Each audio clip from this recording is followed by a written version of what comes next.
మనందరి విశ్వగురువైన బ్రహ్మర్షి పితామహ పత్రి గారికి ఆత్మ ప్రణామాలు. మరి జూమ్ లో ఉన్న ఆత్మ బంధువులందరికీ ఆత్మ ప్రణామాలు. ఈ రోజు కృష్ణామృతం మన పత్రి గారు మనకు అందించిన కృష్ణామృతం నుంచి కొంచెం జ్ఞానాన్ని తెలుసుకుందాం మాస్టర్.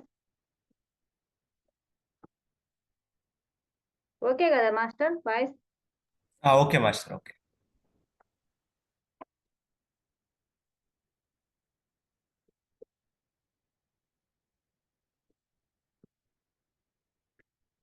ఇక్కడ ఏమంటున్నాడు పరమాత్మ అంటే, సమస్త ప్రాణులను ఏది చీకటి రాత్రో దానిలో జ్ఞాని మెలకువతో ఉంటాడు. సామాన్యులకు మెలకువతో ఉండే సమయం యోగులకు రాత్రితో సమానమవుతుంది. ఒకానొక అజ్ఞాని ఏ ఇంద్రియ విషయ భోగాల పట్ల ఆసక్తి కలిగి ఉంటాడో ఆ అశాశ్వతమైన సుఖ దుఃఖాలలో మునిగి తేలుతూ ఉంటాడో, ఒకానొక జ్ఞాని వాటి వల్ల అనాసక్తితో నిద్రిస్తున్నట్లుగా ఉంటాడు. సామాన్యుడు నిద్రిస్తున్నట్లుగా అనాసక్తిగా ఉండే పరమార్థ ఆత్మతత్వం విషయాలలో ఒకానొక జ్ఞాని ఆసక్తి కలిగి మెలకువగా ఉంటాడు. అజ్ఞాని అయిన సామాన్య మానవుడు పగలు శ్రమించే కార్యకలాపాలను ఒకానొక యోగి వ్యర్థమైన పనిగా రాత్రిగా భావిస్తాడు. అందరూ విశ్రాంతిగా నిద్రించే రాత్రిని తన యోగ సాధనను, ధ్యాన సాధనను కొనసాగించే పగలుగా భావిస్తాడు. రామకృష్ణ పరమహంస ఒక చక్కటి ఉపమానం చెప్పారు. లోకంలో ఎందరో మనుషులు ఉన్నారు. వీళ్ళంతా వివిధ వృత్తుల్లో, వివిధ ఉద్యోగాలలో, వివిధ స్థాయిలలో ఉంటారు. ఒకరు జమీందారు, ఒకరు సంసారి, ఒకరు అధికారి, ఒకరు కళాకారుడు. వీరంతా సున్నా వంటి వారు. సున్నకు తానంతటా తనకు విలువ ఉండదు. దాని ముందు ఒకటి పెడితేనే సున్నకు విలువ. అలాగే మనుషులను ఆత్మవిద్య, యోగత్వం ఉంటేనే విలువ. అది లేకపోతే వారు సున్నతో సమానమే. కనుకనే ముందు ఆత్మవిద్యను తెలుసుకోవాలి. ఆ తర్వాతనే ఏ ప్రాపంచిక విద్య అయినా రాణించేది. కనుకనే అజ్ఞానులు మెలకువను ఉండే విషయభోగాలు జ్ఞానులు నిద్రిస్తారు. అజ్ఞానులు నిద్రపోయే ఆత్మ విషయంలో జ్ఞానులు మెలకువను ఉంటారు.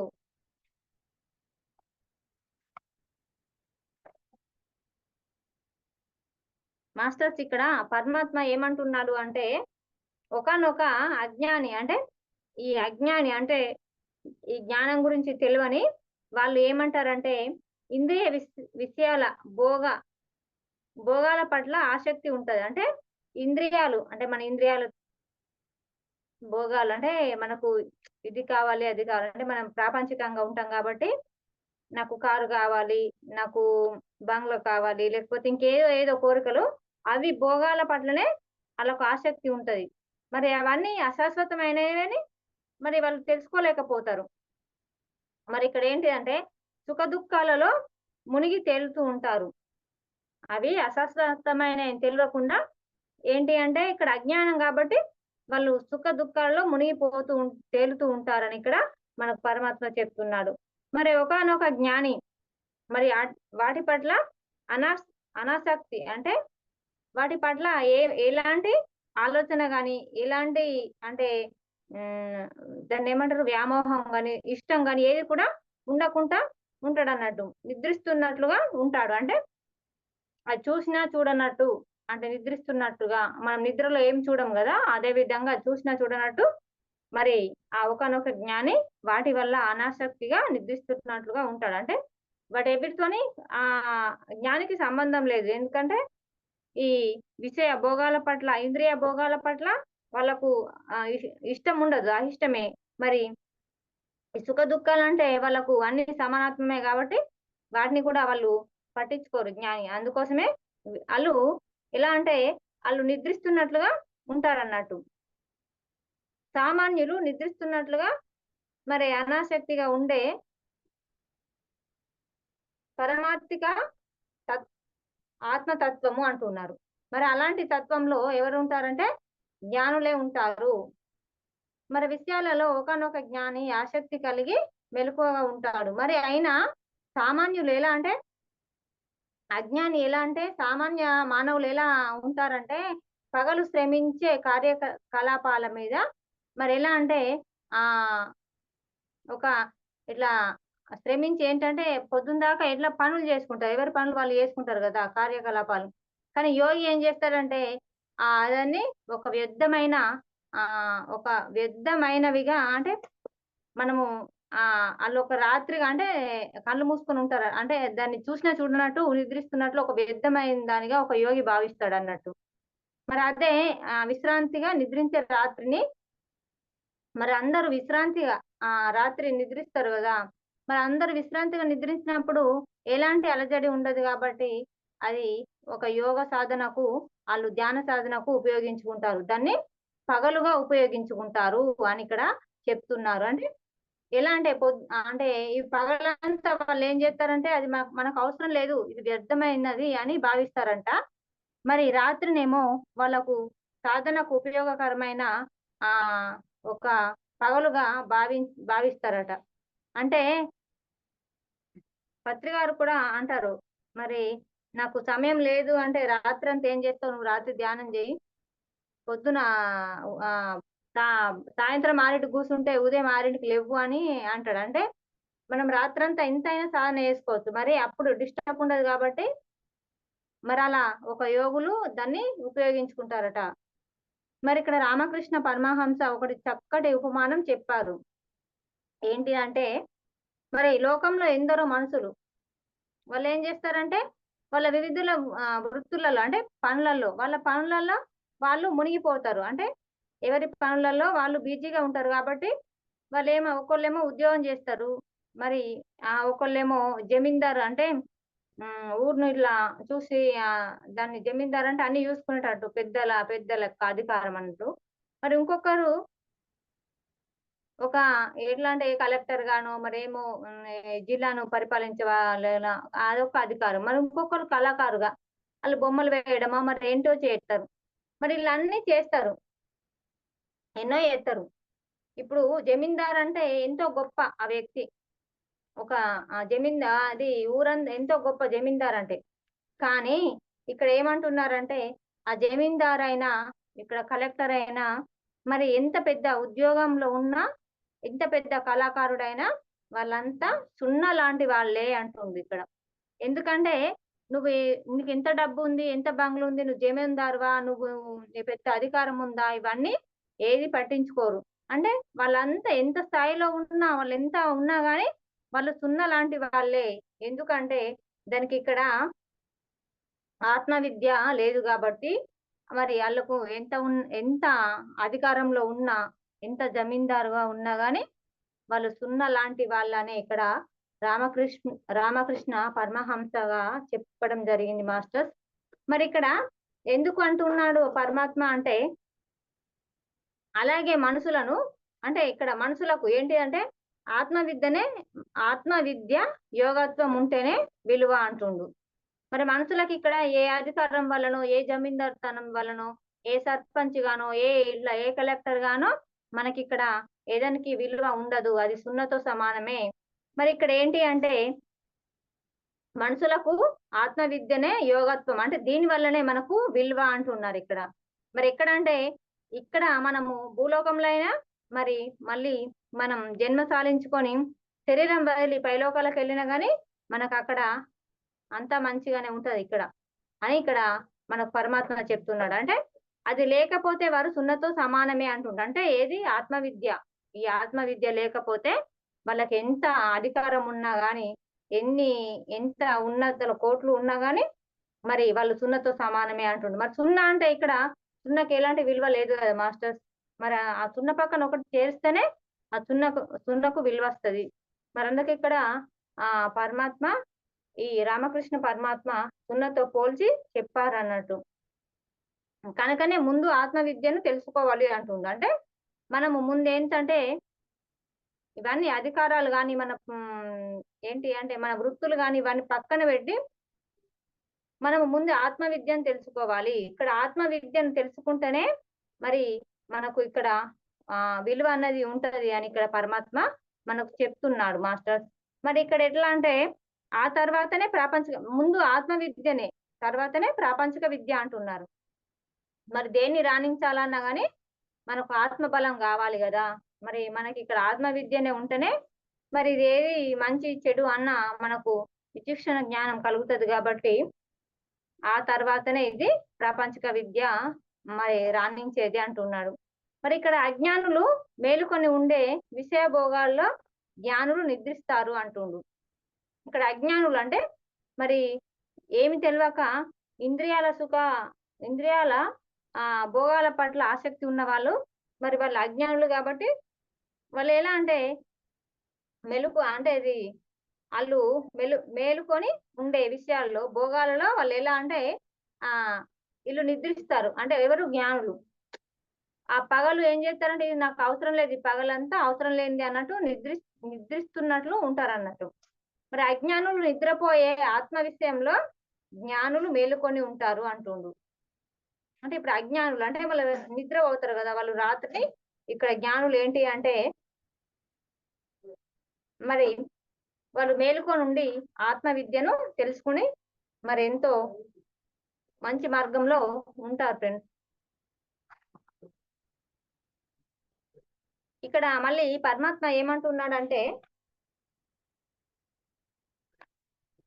మరి మనకి ఇక్కడ దేనికైనా మనకి ఇక్కడ సున్నకు విలువ లేదని చెప్పి రామకృష్ణ పరమాత్మ ఎంత పెద్ద అధికారంలో ఉన్నా గానీ సున్నతో పోల్చి చెప్పారు మాస్టర్స్. మరి ఇక్కడ సున్న పక్కన ఒకటి ఉంటేనే మనకి ఎట్లా విలువ ఒక సున్నకి ఎట్లా విలువ ఉంటుందో మరి ఇక్కడ మనకు ఆధ్యాత్మిక విద్య ఉంటేనే మనకు విలువ, లేకపోతే జీరో మరి అని చెప్తున్నారు. మరి మనం జీరోలుగా కాకుండా సున్న పక్కన ఒకటి చేర్చుకొని మనకొక ఈ ఆత్మ విద్య వల్ల మనకొక విలువ అంటూ మనము పొందాలి మాస్టర్స్ సాధన చేస్తూ. మాస్టర్స్ ఇక్కడ మళ్ళీ పరమాత్మ ఏమంటున్నాడంటే పార్థ దీనినే బ్రహ్మస్థితి అంటారు. ఈ జ్ఞానం పొందిన వారు మోహాన్ని పొందరు. మరణకాలం లోపల ఎవడైతే ఈ జ్ఞానాన్ని సాధిస్తున్నాడో వాడు బ్రహ్మ నిర్వాణ పదాన్ని పొందగలుగుతున్నాడు. ఇంద్రియ విషయాలను, కోరికలను, అహంకార మమకారాలను సంపూర్ణంగా త్యజించి నిందస్తుతి సుఖ దుఃఖాది గంధాలలో సమత్వం కలిగి కర్మచరణ చేస్తూ దేహభావాన్ని విడనాడి ఆత్మభావంలో స్థిరపడి వాడికి తనకంటే భిన్నంగా ఏదీ లేదు అన్న ఆత్మజ్ఞానం సిద్ధిస్తుంది. బ్రహ్మానందాన్ని పొందుతాడు, బ్రహ్మస్థితిని పొందుతాడు, బ్రహ్మి నిష్టను పొందుతాడు. బ్రహ్మనిష్ట అన్నది జ్ఞానయోగం యొక్క అంతిమ స్థితి. బ్రహ్మనిష్ట స్థితిని పొందినవాడు ఇక మోహాన్ని పొందడు. మరణ సమయంలో కూడా బ్రహ్మనిష్ట చలించదు. మరణ సమయంలో కూడా బ్రహ్మస్థితిలో ఉండి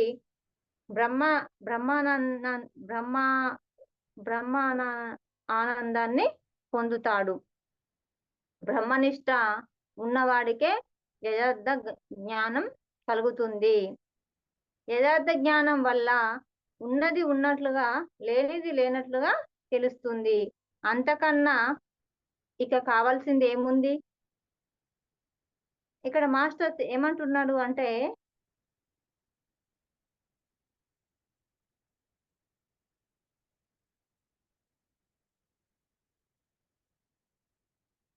ఇక్కడ పరమాత్మ ఏమంటుండ అంటే ఇంద్రియాల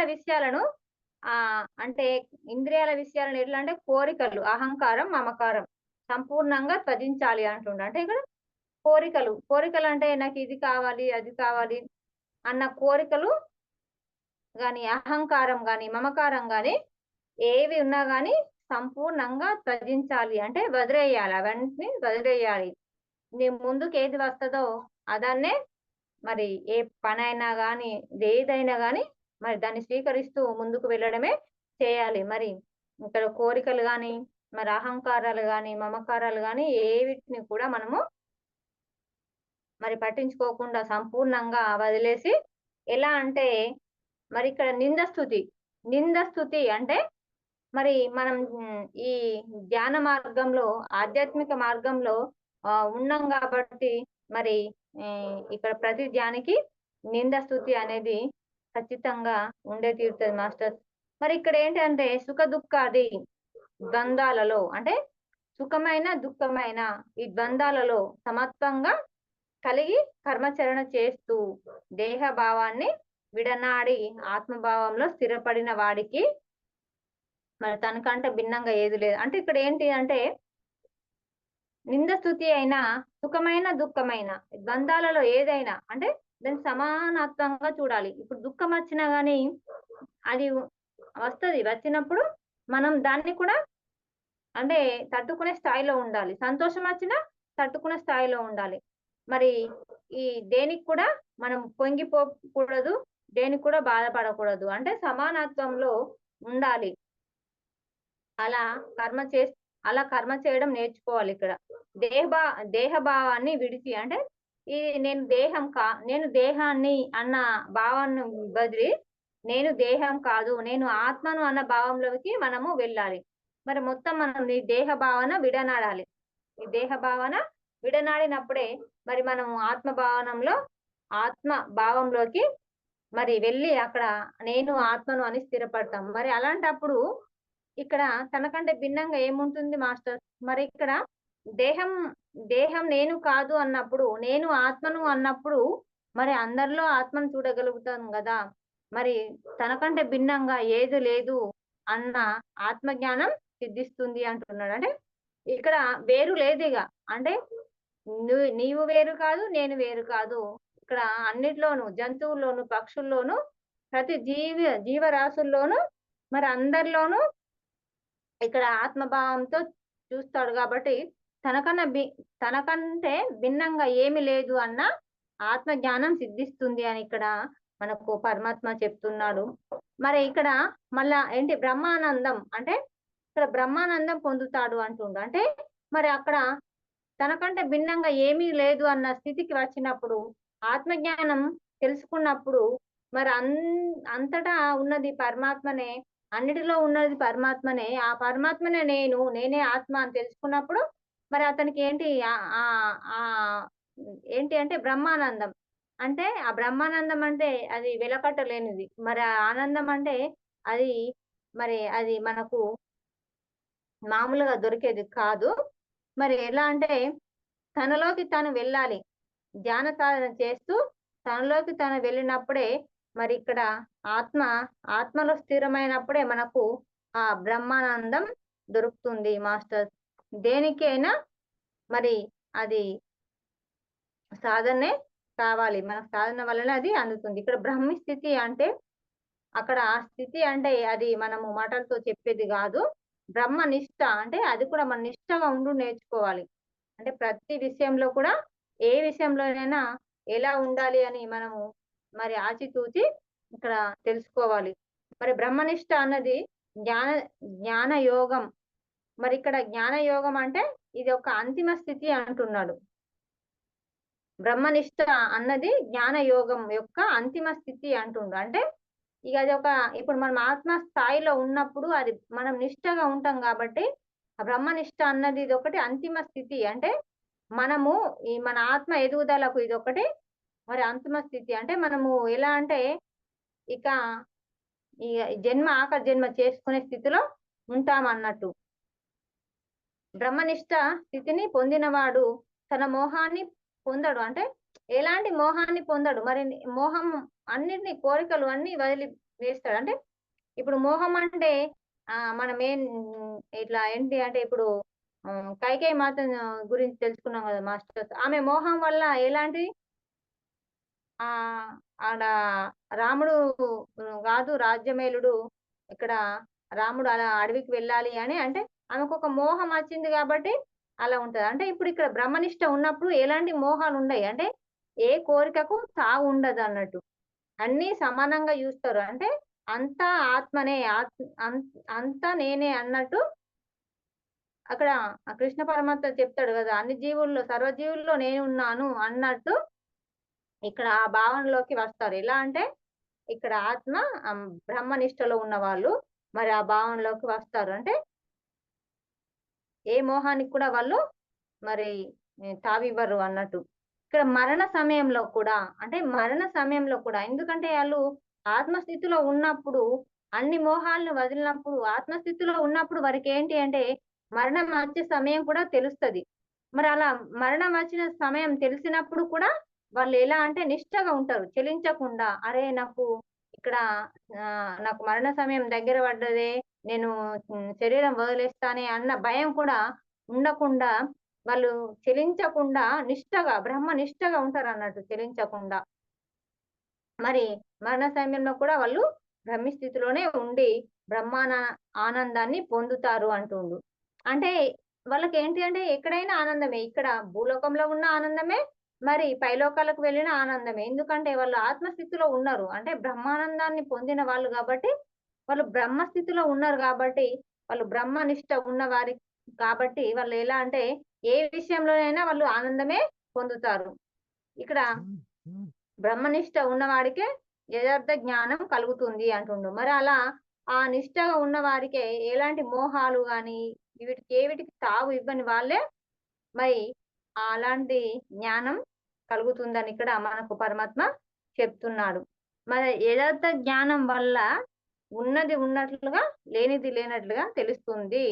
అంతకన్నా ఇంకా కావాల్సిందేముంది అంటుండు. అంటే ఈ ఆత్మ అంతా తానై మరి తానే నేనై అనే ఆ భావనలో ఉంటారు గాబట్టి, మరి ఇక్కడ ఏంటిదంటే, ఇప్పుడు ఈ జీవాత్మగా వచ్చినాం మనం.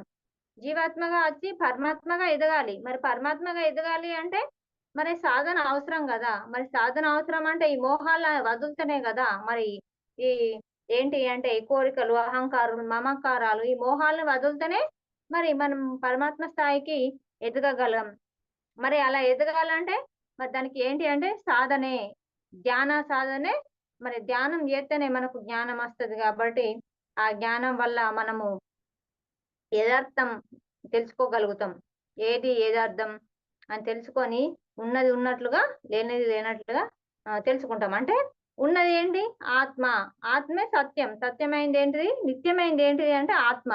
మరి లేనిది ఏంటిది అంటే ఇక్కడ శరీరం. అంటే శరీరము మనము లేనిదాన్ని ఉన్నట్టుగా భావించుకుంటున్నాం. ఉన్నదాన్ని లేనట్టుగా భావించుకుంటున్నాం గాబట్టి, ఇక్కడ యదార్థ జ్ఞానం ఉన్నవాళ్ళు ఎలా అంటే ఉన్నది ఉన్నట్లుగా, లేనిది లేనట్లుగా తెలుస్తుంది. అంతకన్నా ఇంకా కావాల్సింది ఏముంది అని అంటున్నాడు. ఇక్కడ కృష్ణుడు అంటాడు గదా! అంతటా నేనున్నాను. నేనిక్కడ అంటే ఏమంటాడు ఆ పరమాత్మ అంటే, నేను కృష్ణ నేను అన్ని ఆత్మల్లో నేనే ఉన్నాను. సర్వజీవుల్లో నేనే ఉన్నాను అంటాడు. అంటే నేను స్త్రీని గాను, పురుషుడిని గాను. మరి ఇక్కడ ఆ సర్వజీవుల్లో నేనే ఉన్నాను అంటాడు. అంటే ఆత్మను నేనై, పరమాత్మను నేనై ఉన్నాను. మరి అంతా నేనే అన్నప్పుడు ఇంకా బ్రహ్మానందమే గదా మాస్టర్స్. మరి ఆ స్థాయికి రావాలంటే మనం ఇంకా చాలా చాలా సాధన చేయాలి. మరి ఈ సాధన మనకు సరిపోదు. చాలా ఎయ్యాలి సాధన. మనం ఈ ఆత్మ పరమాత్మగా ఎదగాలంటే ఇంకెంతో సాధన చేయాల్సిందే.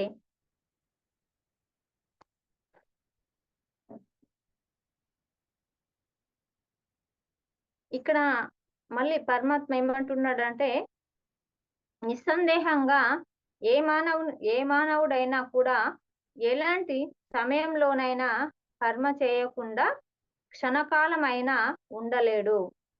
ఎంచేతనంటే ప్రకృతి వల్ల జన్మించబడిన గుణాలకు లోబడే మానవ సముదాయం అంతా కర్మాచరణకు ఉపక్రమిస్తుంది. సత్వ, రజో, తమో గుణాలు త్రిగుణాలు. త్రిగుణాల త్రిగుణాలు మానవుడి నైజాలు. ఈ గుణాలకు అనుగు అనుగుణంగానే మానవుడు వివిధ కర్మలను చేస్తుంటాడు. ఈ గుణాలు సమహారమే ప్రకృతి. ఈ గుణ వ్యవస్థనే ప్రకృతి అంటాం. జీవాత్మలు వివిధ కర్మలే ప్రకృతి. జీవాత్మల వివిధ కర్మ సముదాయమే ప్రకృతి. ప్రకృతి అనే ఒక మహా కర్మఫల సముద్రం. ప్రకృతి ఒక మహా కర్మ ఫల సముద్రం. అది నిరంతరం ప్రవహిస్తూనే ఉంటుంది. ఆ ప్రకృతిలో, ఆ కర్మఫల మహాసముద్రంలో ప్రతి మనిషి ఒకనొక అల మాత్రమే, ఒకనొక అలజడి మాత్రమే. అహంకారం చేత ప్రేరేపింపబడిన కోరికలతో తాను చేసే వివిధ క్రొత్త కర్మల ద్వారా మనిషి ఎప్పటికప్పుడు మళ్ళీ మళ్ళీ క్రొత్త వాసనలు తగిలించుకుంటూ ఉంటాడు. క్రొత్త సంస్కారాలను పొందుతూ ఉంటాడు. సువాసనలను పోగొట్టుకోవడానికి, మరి సువాసనలను సుదృఢం చేసుకోవడానికి మళ్ళీ మళ్ళీ జన్మలు తీసుకుంటూనే ఉంటాడు.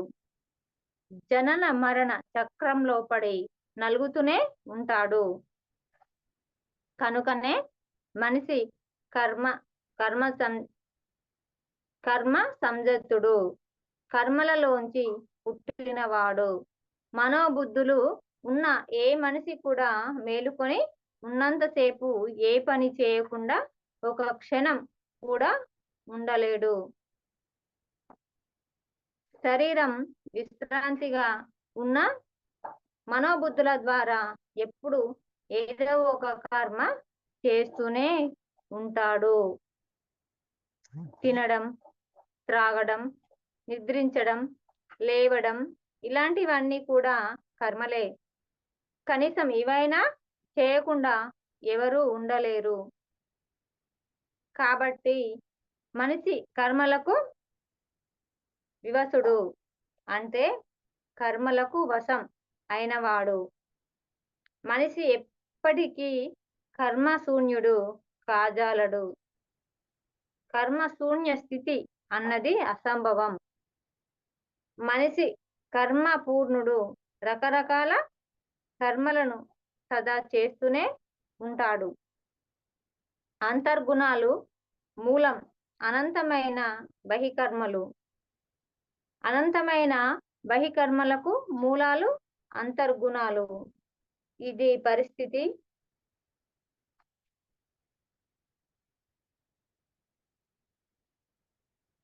ఇక్కడ ఏమంటుండు పరమాత్మ అంటే, అంతర్గుణాలకు మూలం అనంతమైన బహికర్మలు. అనంతమైన బహికర్మలకు మూలాలు అంతర్గుణాలు. ఇది పరిస్థితి అంటున్నాడు.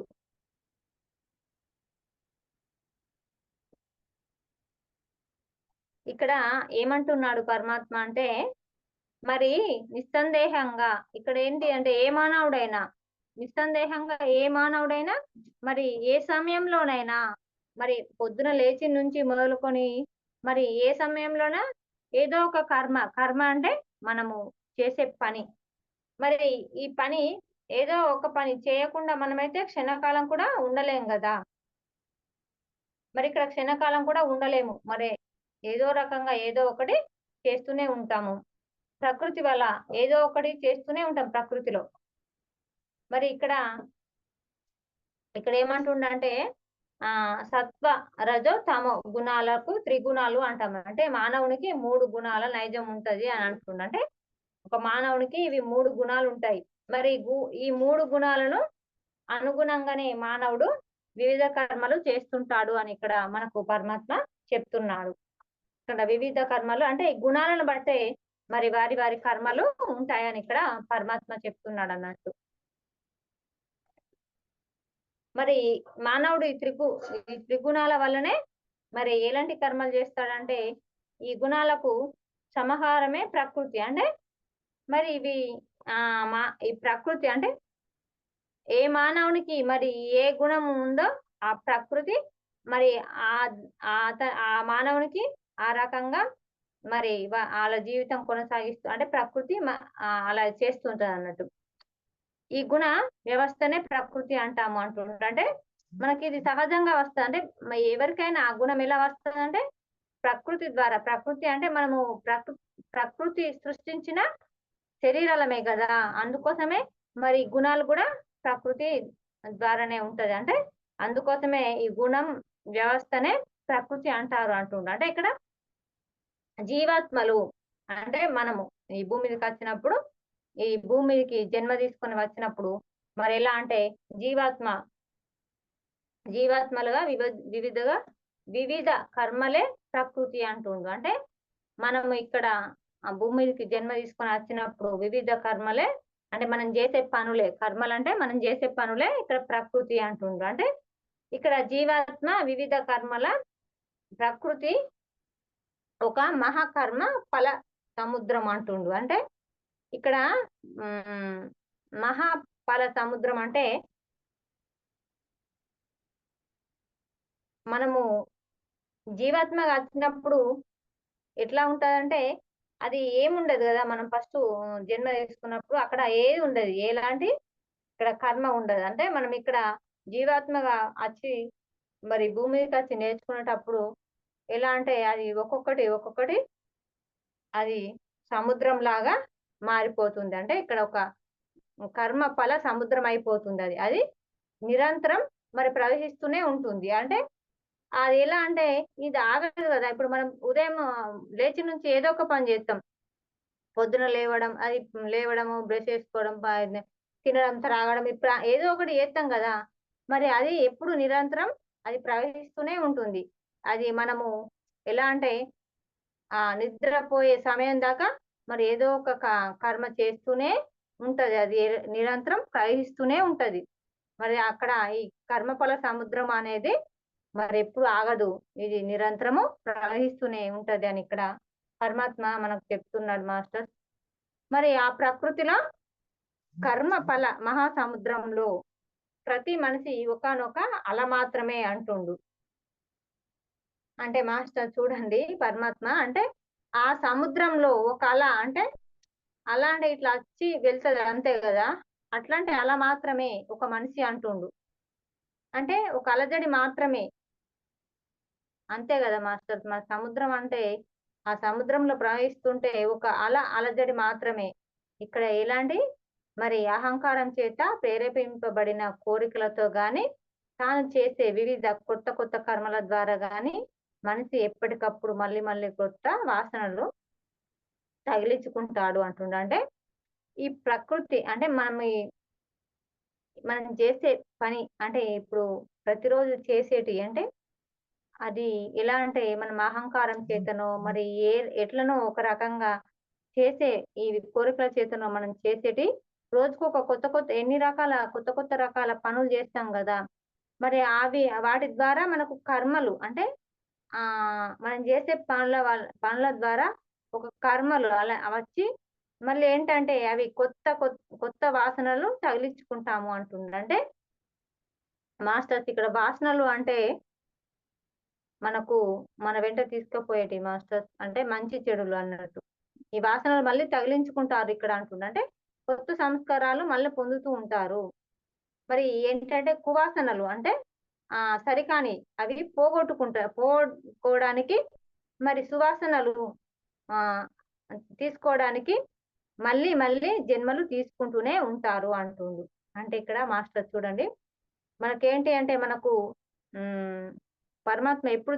మనకు పరమాత్మ అంటే మన గురువులు కూడా చెప్తారు ఏంటి అంటే మనం ఈ జన్మ తీసుకొని ఈ జీవాత్మ భూమి మీదకి వచ్చినప్పుడు ఎలా అంటే మనము కొన్ని కర్మలు తీసుకొని వస్తాం అన్నట్టు ఆ కర్మలు ఏంటి అంటే ఆ కర్మలు అనుభవించడానికి వచ్చినప్పుడు మరి మళ్ళా కొత్త కర్మలు చేయకుండా ఉంటే మరి ఆ కర్మల మూట తగ్గిపోతుంది కానీ మరి మనం తెచ్చుకున్న మూట అట్లనే ఉంచుకొని మళ్ళీ కొత్త కర్మలు చేస్తే మరి అవి మళ్ళీ ఆ సంచిలో ఎక్కువనే అయిపోతాయి కదా అందుకోసం ఇక్కడ ఏమంటున్నాడు అంటే సువాసనలు మరి మళ్ళీ జన్మలు ఈ సువాసనల కోసం అంటే మనం చేసే ఈ పనుల వల్ల మళ్ళీ జన్మలు తీసుకోవాల్సి వస్తుంది మరి ఇప్పుడు మనము ఈ భూమి మీదకి వచ్చినాం, ఇది జీవాత్మగా వచ్చినప్పుడు మరి ఏ డిజైన్ మీద వచ్చినాము అని తెలుసుకొని ఆ పనిని మనం పూర్తిగా చేసినాం అనుకోండి, అక్కడ మనకు ఎలాంటి ఇక్కడ ఉండదు అన్నట్టు. మరి ఎట్లా అంటే మళ్ళీ జన్మ అంటే జన్మలు ఇప్పుడు మనం ఇక్కడ ఈ జన్మలో మనము ఈ జ్ఞాన మార్గంలోకి వచ్చిన తర్వాత ఈ జన్మలో మనము ఆత్మకర్మలు చేస్తే జన్మలు తగ్గించుకుంటాం మాస్టర్స్. మరి ఇలా చేయక ఉంటే ఇక్కడ జన్మలు పెంచుకొని మరి మళ్ళీ మళ్ళీ జన్మలు తీసుకోవాలి. అంటే ఈ సువాసనలు పోగొట్టుకోవడానికి మరి మళ్ళీ మళ్ళీ మనము జన్మలు తీసుకుంటే జనన మరణ చక్రంలో పడి నలుగుతూనే ఉంటాము. మరి జననం అంటే పుట్టడం, మరణం అంటే చావడం. మరి ఇలా నలుగుతూనే ఉంటాం. మరి వస్తాము, మళ్ళీ కర్మలు తెచ్చుకుంటాము, మళ్ళీ కష్టాలు అనుభవిస్తాము, దుఃఖిస్తాము, మరి వెళ్ళిపోతాము. మళ్ళీ వెళ్ళేటప్పుడు మళ్ళీ సంచిలో ఇన్ని పెట్టుకొని పోతాం కాబట్టి మరి ఆ సంచిలో అనుభవించాలి కదా, అవి వెళ్ళాలి అంటే మళ్ళీ భూమి మీదకి రావాలి. మళ్ళీ భూమి మీదకి వచ్చినప్పుడు మళ్ళీ మామూలే పైన డిజైన్ చేసుకొని వస్తాము. ఇది చేస్తా అది చేస్తా మంచిగా అన్ని డిజైన్ చేసుకొని వచ్చి ఇక్కడికి వచ్చి మర్చిపోతాం. మర్చిపోయి మాయలో పడి మర్చిపోయి మళ్ళీ ఏంటంటే మామూలే హింస చేయడం, అహింస మార్గంలో ఉండడం, ఇవన్నీ చేసి మళ్ళీ ఏంటంటే మామూలుగా ఉండి మళ్ళీ మన కర్మలు మూటగట్టుకొని మళ్ళీ వెళ్ళడం జరుగుతుంది. మళ్ళీ ఇలా వస్తూ పోతూ రాకలు పోకలు చేస్తూ మరి ఇక్కడ జన్మలు పెంచుకుంటూ నువ్వు ఎన్ని రోజులైనా సరే జననం మరణం ఎన్ని రోజులైనా ఈ జనన మరణ చక్రాల్లో పడి నలిగినా గాని చివరకు జ్ఞానం నేర్చుకొని జ్ఞానం పొందినప్పుడే మరి ఆ కర్మలన్నీ దగ్ధమైపోయి నువ్వు అక్కడ స్థిరపడే మార్గం దొరుకుతుంది. అందుకే శ్రీకృష్ణ పరమాత్మ అంటాడు కదా, జ్ఞానాగ్ని దగ్ధ కర్మనాం అని. అంటే జ్ఞానం అనే ఈ అగ్నిలో కర్మలు దగ్ధమైపోతాయి. మరి ఇక్కడ జ్ఞానం అంటే ఏదో గంట 2 గంటలు చేస్తే ఇక్కడ సరిపోదు. మనకు గంటల రోజుల సాధన చేస్తే మరి ఆ మరి జ్ఞానాగ్ని మనలో ప్రజ్వరిల్లినప్పుడు ఆ కర్మలు అక్కడ ఆ అగ్నిలో మాడి మసైపోయినప్పుడే మరి ఇక్కడ జ్ఞానాగ్ని దగ్ధ కర్మానం అన్నదానికి అర్థం మాస్టర్స్.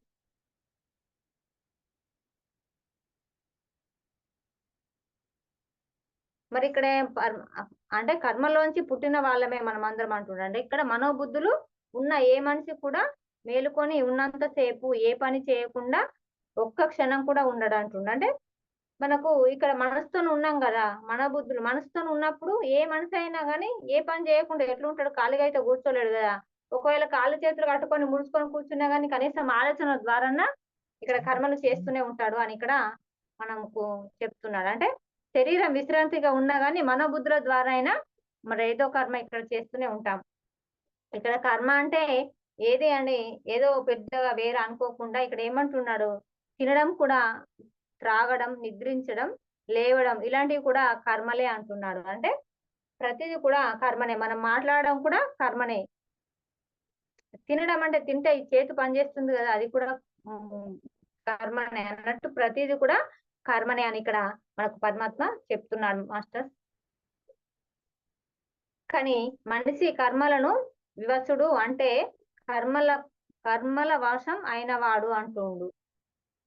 అది ఖచ్చితంగా మనం ప్రతిరోజు చేస్తాం కాబట్టి మనకు ఇక్కడ మనిషి ఎప్పటికీ కర్మశూన్యుడు కాజాలడు, ఎప్పుడు కాజాలడు. మరి కర్మశూన్యుడు కాజాలడు, కానీ మంచి కర్మలు చేస్తే మనకు అవి మరి పైలోకాల్లో కూడా మనకు మంచిగా ఉంటది మాస్టర్స్. ఇక్కడ కర్మ శూన్య స్థితి అన్నది అసంభవం అంటున్నాడు. మరి ఎప్పుడు కూడా అది అసంభవం అంటే ఖాళీగా కూర్చున్నా గానీ మరి ఇక్కడ మనసుతో గాని మన ఆలోచన ద్వారా కూడా ఏదో ఒక కర్మ చేస్తూనే ఉంటాం కాబట్టి ఇక్కడ కర్మ శూన్య స్థితి అన్నది అసంభవం అంటున్నాడు. మరి మనిషి కర్మ పూర్ణుడు రకరకాల కర్మలు సదా చేస్తూనే ఉంటాడు. ఎట్లా అంటే అంతర్గుణాలు అంటే లోపల ఉన్న మూలం అయిన బహికర్మలైన అంటే మనం లోపల నుంచి చేసేటి అయినా అంటే మనము ఈ బహిర్ కర్మలైన అంటే బయటకు కనిపించేటి అయినా మరి తప్పుడే బయట కనిపి ఏ కదలకుండా కూర్చున్నామంటే మరి లోపలికి వెళ్ళి కూడా వేస్తాం కదా, ఆలోచన ద్వారా మనసు ద్వారా చేసేటివి కూడా అవి కర్మలు కదా.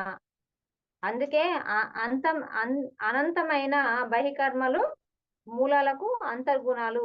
మరి ఇది పరిస్థితి అంటుండు. మరి ఇక్కడ కర్మశూన్యత అన్నది అసంభవం అని ఇక్కడ మనకు పరమాత్మ చెప్తున్నాడు మాస్టర్స్. ఇక్కడ మళ్ళీ ఏమంటున్నాడు అంటే, మూఢబుద్ధి గల ఏ వ్యక్తి ఇంద్రియాలన్నిటిని బలవంతంగా నిరోధించి మనసులో సదా వాటినే స్మరిస్తూ ఉంటాడో అతడే మిథ్యాచారి, అంటే బ్రహ్మచారి అనబడతాడు అంటుండు.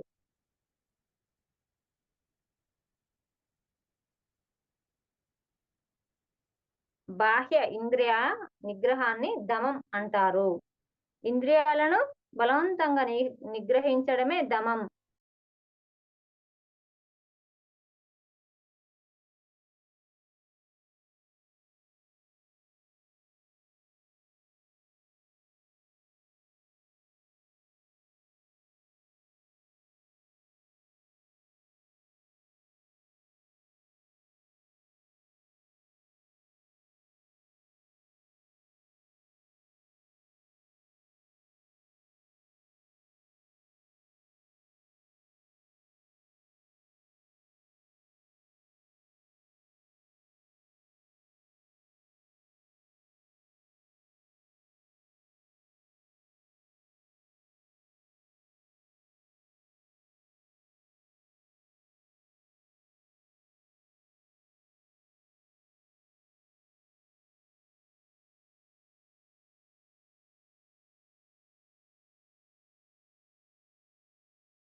లతా మాస్టర్ మీరు చెప్పేది వినిపించట్లేదు.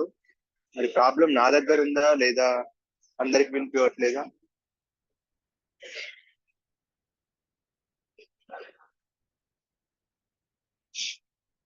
మిగతా వాళ్ళకి వినిపించట్లేదు వినిపిస్తుందా మాస్టర్. మాస్టర్?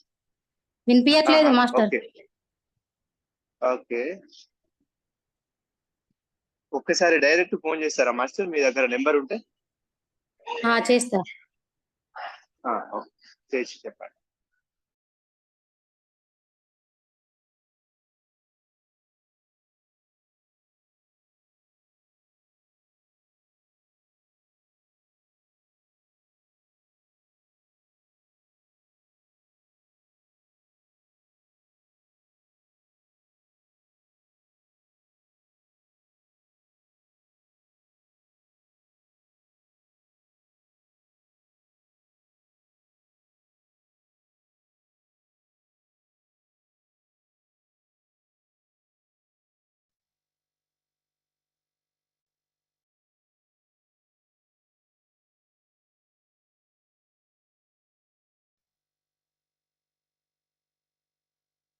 మాస్టర్ వినిపిస్తుందా మాస్టర్?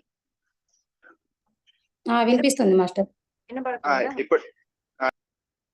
ఇప్పటి వరకు వినిపించలేదు, ఇప్పుడు కంటిన్యూ అయ్యింది. అంటే ఇక్కడ పరమాత్మ ఏమంటున్నాడంటే బాహ్య ఇంద్రియ నిగ్రహాన్ని దమం అంటారు అంటున్నాడు. ఇక్కడ బాహ్య ఇంద్రియ నిగ్రహాన్ని దమం అంటారు. ఇంద్రియాలను బలవంతంగా నిగ్రహించడమే దమం అంటారు అంటున్నాడు.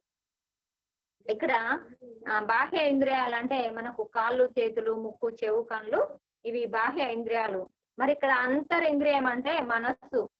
మన మనసు ఎలా అంటే మన మనసు నియంత్రణలో ఉంచుకోవడాన్ని శమం అంటున్నారు ఇక్కడ.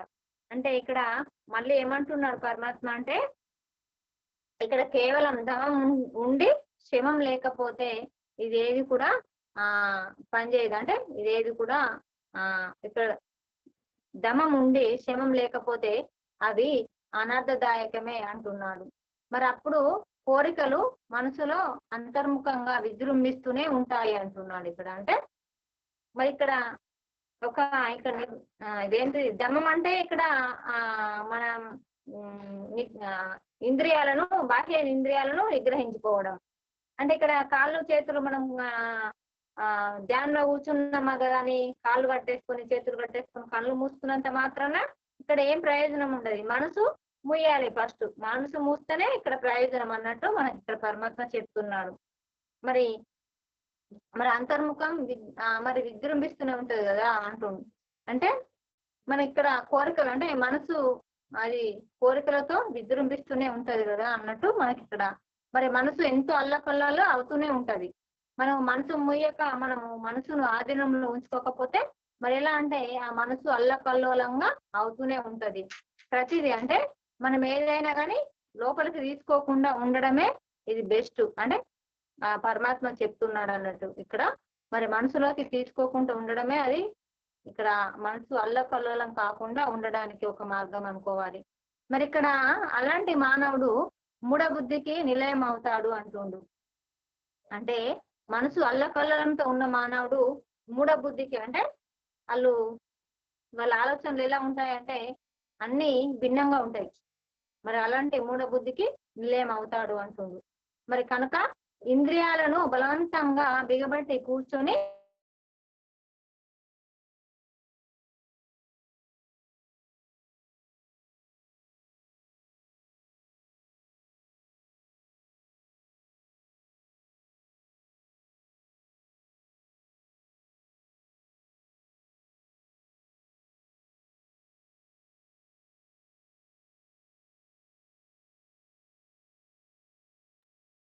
లతా మేడం మీరు మ్యూట్ లో ఉన్నారు మేడం.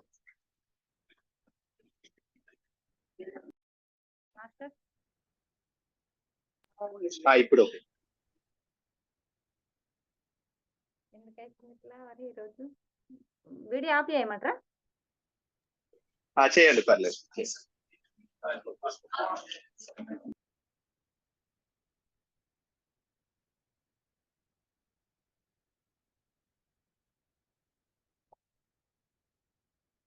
ఇక్కడ మనసు అంటే అల్లకల్లాల అవుతూనే ఉంటుంది అంటుండ. అంటే అలాంటి మానవుడు మూఢబుద్ధికి నిలయం అవుతాడు అంటుండ. అంటే ఇక్కడ ఇంద్రియాలను మనం బిగబట్టుకొని కూర్చున్నంత మాత్రాన లాభం ఏంటి? ఇక్కడ మనసు అంటే ఆ మూఢబుద్ధి అంటే మరి వాళ్ళు భిన్నంగా ఆలోచిస్తారు. మరి వాళ్ళు మనం చెప్తే మనం ఒకటంటే వాళ్ళు ఒకటి అంటారు. మూఢబుద్ధి అంటే అది మనం చెప్తే వాళ్ళు వినరు. మూఢబుద్ధి అంటే వాళ్ళు ఒక స్థాయిలో ఉంటారు అన్నట్టు. వాళ్ళు ఒక భిన్నంగా ఆలోచిస్తారు.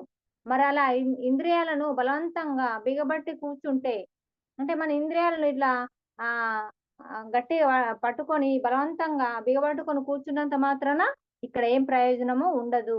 మరి ఎలా అంటే మనసులో ఎన్నో ఇట్లా చేస్తూ ఆలోచిస్తూ మనసులో మరి ఎన్నో సరికాని ఆలోచనలతో ఉన్నంత మాత్రాన ఇక్కడ ఈ ఇంద్రియాలను బిగబట్టుకొని కూర్చుంటే ఏం లాభం?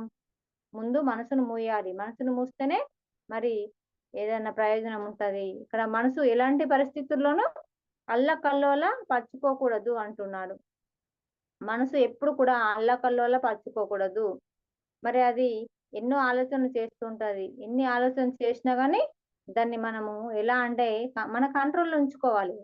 మన కంట్రోల్‌లో ఉంచుకున్నప్పుడు అది ఎలాంటి అల్లకల్లాలు చేయకుండా మనం చూసుకున్నప్పుడే అది ఇక్కడ ఏంటి అంటే ఆహ్, మనం చేసే సాధనకు అది మూలమైతది. అంటే ఇప్పుడు మన ఇంద్రియాలు ఎంత బిగబట్టి కూర్చున్నంత మాత్రాన మనసు ఏదో ఏదో ఆలోచిస్తుంటే మనకిక్కడ ధ్యానం కుదురుతదా? కుదరదు. మనకు సాధన కూడా కుదరదు. అది సాధన ఎలా కొనసాగుతది?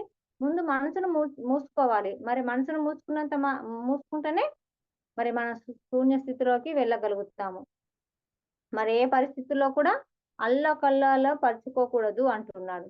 మరి బలవంతపు బ్రహ్మ అనర్థం అన్నది ఎప్పుడు పనికిరాదు. బలవంతంగా చేసే పనులు ఎప్పుడు పనికిరాదు అంటున్నాడు. సదా ఎల్లప్పుడూ పట్టు విడుపులు అన్నవి ఉండి తీరాలి. మరి జీవితంలో సహజంగా బ్రతకాలి. జీవితంలో ఎలా అంటే సహజంగా బ్రతకాలి. అంటే దేనికైనా సరే అన్నట్టు సహజంగా ఉన్న దాంట్లో తృప్తిగా ఉండడం మరి బ్రతకాలంటుండు. అంటే ఇక్కడ పరిపూర్ణ యోగిగా విరజిల్లాలంటే దమంతో ప్రారంభమై వెంటనే సమంలోకి రాకాలి అంటుండు. కేవలం దమంలో ఉంటే అది ఆరంభం మరి సూరత్వం మాత్రమే, అది యుక్తం కాదు అంటుండు. ఇక్కడ దమంలో అంటే దమంలో మొదలై శమంలోకి ఎగబాకాలి అంటుంది. ఇక్కడ దమం అంటే ఏంటి? ఇక్కడ మనము ఇంద్రియ నిగ్రహాలు అన్నది. ఇక్కడ దమం అంటే ఇంద్రియ నిగ్రహాలు అన్నాడు కాబట్టి మరి ఇక్కడ ఇంద్రియ నిగ్రహాలతో అంటే ఎలా అంటే ఇంద్రియ నిగ్రహాలతో మరి ఈ కర్మేంద్రియాలను మరి మన నియంత్రణలో ఉంచుకున్నప్పుడు మరి ఎలాంటి ఆకర్షణ ఉన్నా కానీ దాన్ని వదిలేస్తూ ఉండాలి. అంటే ఇక్కడ దమంతో మొదలైనా కానీ శమంలోకి ఎగబాకాలి అంటుండ. అంటే ఇక్కడ శమం అంటే విషయశక్తి. అంటే ఇక్కడ విషయశక్తి అంటే దాన్ని ఏది మంచి ఏది చెడు అన్న ఆలోచన ఇచ్చి అది ఆత్మను మరి మళ్ళీ మళ్ళీ మరి ఎట్లా అంటే లక్ష్యం వైపు తీసుకొచ్చే మరి లక్ష్యం వైపు మరి మలపాలి అన్నట్టు. అందుకోసమే ఇక్కడ పరమాత్మ ఏమంటుండంటే దమంతో మొదలైనా కానీ శమంలోకి ఎగబ్రాకాలి అంటుండ. అంటే ఇక్కడ చెప్పిండు కదా దమం అంటే ఇంద్రియ నిగ్రహం అని. మరి ఇక్కడ శమం అంటే మరి ఇక్కడ అవి ఏంటిదంటే మనసు యొక్క నియంత్రణ. అంటే ఇప్పుడు ఇంద్రియాలు నిగ్రహించినంత మాత్రాన ఏమి కాదు. మనసు అంటే ఇది మనసు దాన్ని మళ్ళీ ఎలా అంటే మన లక్ష్యం వైపుకు మరల్చినప్పుడే శమంలోకి అంటే దమం నుంచి మనం శమంలోకి ఎగబాకాలి అంటుండు. ఇక్కడ ఇంద్రియాలను నిగ్రహించుకున్నంత మాత్రాన ఏం లేదు. మరి ఇక్కడ శమంలోకి ఎగబాకి అంటే మరి ఆ మనసు లక్ష్యం వైపు మరల్చినప్పుడే ఇక్కడ దమంలోనే ఉంటూ అది ఆరంభం సురత్వం మాత్రమే అంటుండు. దమంలో ఉంటే అది ఆరంభమే. మరి ఇక్కడ శమంలోకి ఎగబాకినప్పుడే మరి ఇక్కడ మనము లక్ష్యం వైపు వెళ్ళగలుగుతామని ఇక్కడ అదే యుక్తం కాదు అంటుండు. అది యుక్తం కాదు అంటుండు. అది సూరత్వం మాత్రమే, అది యుక్తం కాదు అంటున్నాడు పరమాత్మ. అందుకోసమే ఇక్కడ ఏమంటుండంటే దమంలో ఉన్న మనం దమంలో ప్రారంభించినా గాని శమంలోకి ఎగబ్రాకాలి అంటున్నాడు పరమాత్మ. ఇక్కడ ఇది మనం తెలుసుకోవాలి ఫ్రెండ్స్.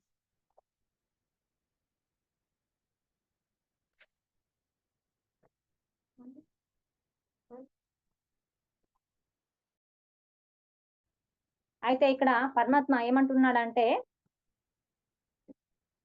ఓ అర్జున, ఎవరు సమస్యలతో మాత్రం ఇంద్రియాలను వశపరుచుకొని అన్ని ఇంద్రియాల ద్వారా కర్మయోగాన్ని ఉత్తముడు అంటున్నాడు. ఇక్కడ ఉత్తములు ఎలా వ్యవహరిస్తారు? ఉత్తములు బహిర్దమం ఆచరించేవారు అంతశమం కొనసాగుతూనే ఉంటారు. ఉత్తములు ఇంద్రియాలను మనసుతో మాత్రమే స్వాధీనపరుచుకుంటారు. ఉత్తములు బయట ఏమాత్రం నిగ్రహాన్ని పాటించరు. అయినా లోపల మహా నిగ్రహాన్ని పొందిన వారు బయట ఏమైనా సరే లోపల ఏమీ కాకూడదు అని తెలుసుకున్నవారు. బయట ఎలాంటి కర్మలు ఆచరించిన వాటి ప్రభావం వారి లోపల ఉండదు. బయట ప్రకృతి సహజ సిద్ధమైన కర్మాచరణ, లోపల సంపూర్ణమైన కర్తృత్వ భావన, శూన్యత. మరి ఇదే నిజమైన కర్మయోగం అంటున్నాడు పరమాత్మ. మరి ఇక్కడ ఆ పరమాత్మ ఏమంటున్నాడంటే, చూడండి మాస్టర్, ఇక్కడ ఏమంటున్నాడంటే, అర్జున, ఎవరు మనసుతో మాత్రమే ఇంద్రియాలను వశపరుచుకొని, ఇక్కడ మరి అన్ని ఇంద్రియాల ద్వారా కర్మయోగాన్ని ఆచరిస్తాడో అతడే ఉత్తముడు అంటుండు. అన్ని ఇంద్రియాల ద్వారా, మరి అన్నిటి ద్వారా మనము ఆచరిస్తేనే ఉత్తముడు అంటుండు. అంటే ఇక్కడ ఏమంటున్నాడు, ఉత్తములు ఎలా వ్యవహరిస్తారు అంటుండు ఇక్కడ. మరి ఉత్తములు ఎలా వ్యవహరిస్తారంటే, ఉత్తములు బహిర్దమం ఆచరించరు అంటుండు. అంటే బయటకు కనిపించేలాగా ఆచరించరు. మరి అంతఃశమం కోరుకునేవారు లోపలది. మరి ఉత్తములు బహిర్ ఇంద్రియాలను మనసులో మాత్రమే స్వాధీనపరుచుకుంటారు. మరి ఉత్తములు బయట ఏమాత్రం నిగ్రహాన్ని చూపించారు. ఇక్కడ మాస్టర్ చిన్నగా తెలుసుకుందాం, ఇది కొంచెం అర్థం కావాలంటే. చిన్నగా ఏంటి అంటే మాస్టర్స్, అయితే ఒక గురు శిష్యులు అలా వెళ్తూ ఒక ఊరు నుంచి ఇంకో ఊరుకు వెళ్తూ ఉండగా ఏమైతుంది అంటే, వాళ్ళు వేరే ఊరికి వెళ్ళే మార్గంలో ఒక ఏంటి అంటే ఏరు, అంటే నీరు పారేది, ఏంటి దాన్ని ఏమంటారు, బాగా అలా అడ్డు వస్తుందట వాళ్ళకు. అడ్డు వచ్చినప్పుడు అక్కడ వీళ్ళకంటే ముందు ఒక స్త్రీ పోయి అక్కడ కూర్చుంటది. అంటే ఆమె కూడా వెళ్ళాలని వెళ్తే ఆమెకు ఆ నీరు ప్రవాహం అడ్డు ఉండడం వల్ల ఆమె అటు దాటలేక, ఈ ఒడ్డు నుంచి ఆ ఒడ్డుకు దాటలేక ఆ స్త్రీ అక్కడనే కూర్చుంటది అన్నట్టు. అక్కడనే కూర్చున్నాక మరి వీళ్ళని చూసి ఆమె కొంచెం ఏమంటదంట, వీళ్ళ సహాయంతో నేను అటు దాటచ్చు కదా అనుకొని అక్కడ వాళ్ళను అడుగుతారు అన్నట్టు. ఇక్కడ ఏంటి అంటే అడుగుతుంది అన్నట్టు. అడిగినప్పుడు అయితే ఆ గురువు ఏం చేస్తాడంటే, ఆమె అదేంటి అంటే నీటి మట్టం లోతుండడం వల్ల ఆమెను చేతుల మీద పట్టుకొని వెళ్ళి అవతల ఒడ్డుకు దింపేస్తాడట. దింపేసినాక ఈ శిష్యులు ఏమనుకుంటారంటే, అబ్బా ఆమె స్త్రీ కదా, ఆమె స్త్రీని గురువు గారు ముట్టుకున్నారు, గురువు గారు దాటిచ్చిండు అంటే వీళ్ళకి అదే ఆలోచన ఉంటుంది అన్నట్టు. అంటే ఇక్కడ ఏంటి అంటే మహా నిగ్రహాన్ని పొందిన వారు అంటుంది. ఇక్కడ ఉత్తములు ఎలా అంటే ఏమాత్రం నిగ్రహాన్ని పాటించరు. అంటే లోపల బయటకు చూపించరు. అంటే నేను ఈ చేతితో ముట్టుకోవద్దు, ఇది చేయొద్దు అన్న ఆలోచన లేదు. లోపల ఉంటది అన్నట్టు మహా నిగ్రహం మరి పొందిన వారు అంటుండు. అంటే ఇక్కడ చూడండి ఫ్రెండ్స్, అంటే గురువుకి ఏది లేదు, అంటే అతడు ఏంటి అంటే ఆత్మస్థితిలో ఉన్నాడు. ఆమె స్త్రీయా పురుష ఏది కూడా భావం లేకుండా ఆమెకు సహాయం చేసిండు అంతే. కానీ ఇక్కడ శిష్యులు ఏం చేసిండ్రంటే, వాళ్ళు దాన్నే అనుకుంటూ మా గురువు గారు ఆమెను దాటిచ్చిండు, ఆమెను తాకిండు, ఆమెను ముట్టుకుండు, అదే మాట ఆలోచన మీద వాళ్ళు ఉంటారు అన్నట్టు. అలా వెళ్ళినాక ఆశ్రమంకి వెళ్ళినాక అక్కడ దాకా ఉండి అక్కడికి వెళ్ళినాక అడుగుతారట గురువును ఇలా చేస్తారేంటి, నువ్వు ఇది కరెక్ట్ కాదు కదా అన్నప్పుడు, నువ్వు దాన్ని ఇక్కడ దాకా మోసుకుంటా వచ్చినవా, నేను ఆ ఏరు దాటేసినాక అక్కడ వదిలేసినాక దాన్ని నేను అక్కడనే వదిలేసి వచ్చాను అని అన్నాడు. అంటే ఇక్కడ ఏంటి అంటే బయటకు కనిపించే నిగ్రహాన్ని చూపించరు ఉత్తములు. అంటే లోపల మహా నిగ్రహంతో ఉంటారు. అంటే వాళ్ళకి అప్పుడు ఎలాంటి కర్మ అంటది అన్నట్టు. అట్లా ఉన్న వాళ్ళే ఇక్కడ ఉత్తములు అని చెప్తున్నాడు పరమాత్మ. మరి అలాంటి స్థాయిలో ఉండాలి మాస్టర్. మరి బయట ఏమైనా సరే అంటే వాళ్ళు లోపల ఏమి కాకూడదు అనుకుంటారట. అంటే బయట అంటే ఇప్పుడు తాకంగా ఏమైతుంది, ఏం కాదు కదా, అక్కడ ఏమైనా సరే అక్కడ ఆ స్త్రీ మరి అందులోకి ఏది దాటియాలంటే మరి తాకంది ఏ రేట్లో దాటియలేరు కదా. అక్కడ ఏమైనా సరే కానీ లోపల ఏ భావన లేదు కాబట్టి అది అలా ఉండాలి అని ఇక్కడ మనం తెలుసుకోవాలి మాస్టర్స్.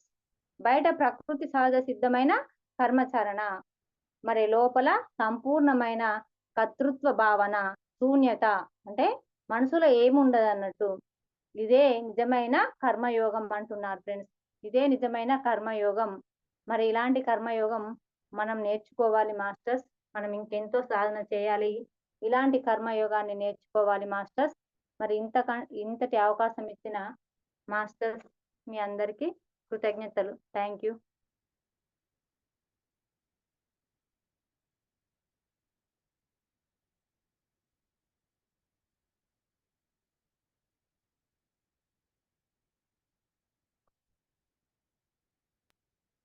థ్యాంక్ యూ మాస్టర్, చాలా అద్భుతంగా చెప్పారు. చాలా అంటే చాలా బాగుంది క్లాసు. ఎందుకంటే మనం నిన్న చూసిన సినిమా కూడా చాలా వరకు ఈ విషయాల గురించి అందులో మనం చూడడం జరుగుతుంది. లాస్ట్ అల్టిమేట్ గా ఆండ్రూ డాక్టర్ సో జ్ఞానాన్ని నేర్చుకున్న తర్వాత అక్కడ ఉండే అర్హత వస్తుంది. అప్పటి వరకు మళ్ళీ ఆ కర్మచక్రం చుట్టూ తిరగాల్సి వస్తుంది. చాలా విషయాలు మనం ఫైనల్ గా ఎసెన్స్ మాత్రం ఒక్కటే ఉంటుంది. ఏ ఎక్కడ ఉన్నా గానీ, ఏ మతమైనా గానీ ఫైనల్ గా అల్టిమేట్ గా కర్మ నుంచి బయటకు రావడం, జ్ఞానాన్ని నేర్చుకోవడం, సో మన ఆర్షడ్ వర్గాలను అధిగమించడం. చాలా అద్భుతంగా ఉంది మేడం క్లాస్. ఎవరైనా మాట్లాడాలనుకుంటే మాట్లాడొచ్చు, లేదంటే సెషన్ క్లోజ్ చేద్దాం.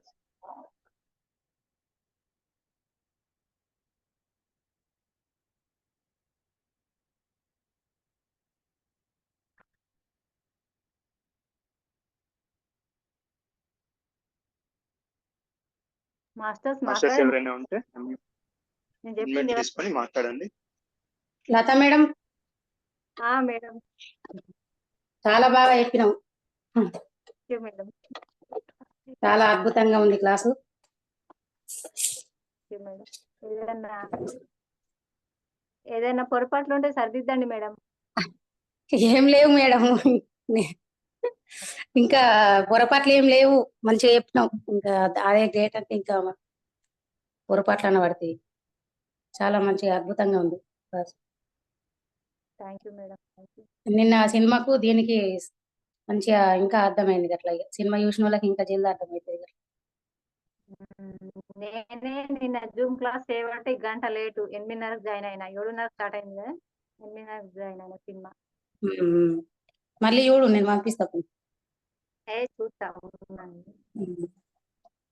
Thank you madam. Thank you madam. Okay masters, ఇంకెవరైనా ఉంటే అన్మ్యూట్ చేసుకొని మాట్లాడండి.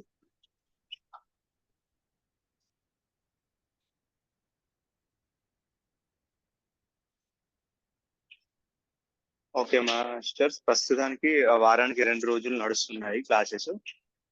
ఇంకా 3 నుంచి 4 రోజులు పెడితే బాగుంటుంది. ఎందుకంటే చాలా వరకు ధ్యానం చేస్తున్నాం, కానీ ఈ ఆత్మజ్ఞానం కూడా చాలా ఇంపార్టెంట్ కాబట్టి వారంలో ఇంకొక రోజు కూడా అయితే మంగళవారం, లేదంటే ఏదో ఒక రోజు కంటిన్యూ చేద్దాం. ఓకే మాస్టర్స్, ఎవరు లేకపోతే లీవ్ అవుదాం. Okay, thank you master. Thank you masters. మళ్ళీ తిరిగి సండే రోజు కలుద్దాం మాస్టర్, వేరే సెక్షన్స్ లో. Thank you. Okay, thank you.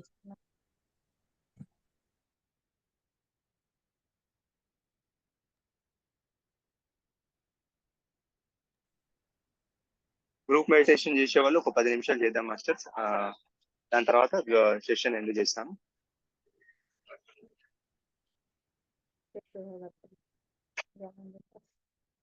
మీకు ఆప్షన్ వస్తలేదు.